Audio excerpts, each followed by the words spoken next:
চলুন আজ একটা দারুণ ইংরেজি শব্দ শেখা যাক কিউ। একটা গল্প দিয়ে শুরু করি কেমন? এই হলো রহিম।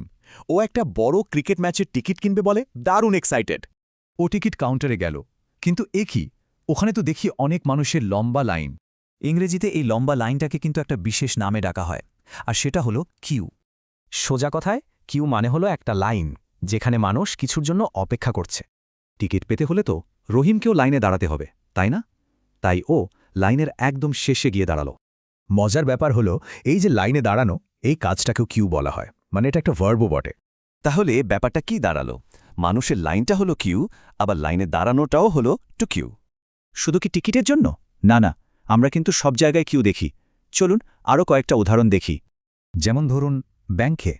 এই বাক্যটার মানে ব্যাংক নতুন সিস্টেম এনেছে যাতে লাইনে কম সময় লাগে। কম্পিউটারও কিন্তু কিউ ব্যবহার করে, প্রিন্টের কমান্ডগুলো একটা কিউতে অপেক্ষা করে। আর কনসার্টের মতো বড় ইভেন্টে সেখানে তো প্রায়ই বিশাল লম্বা কিউতে দাঁড়াতে হয়। তাহলে মনে রাখার সহজ উপায়টা কি? চলুন দেখি। এভাবে দুটো মানই মনে থাকবে। একদম সহজ। কিউ হলো লাইনটা, আর টু কিউ মানে হলো লাইনে গিয়ে দাঁড়ানো। এবার একটা প্রশ্ন, একটু ভেবে দেখুন তো, আজ সারাদিনে কোথাও কিউ দেখেছেন?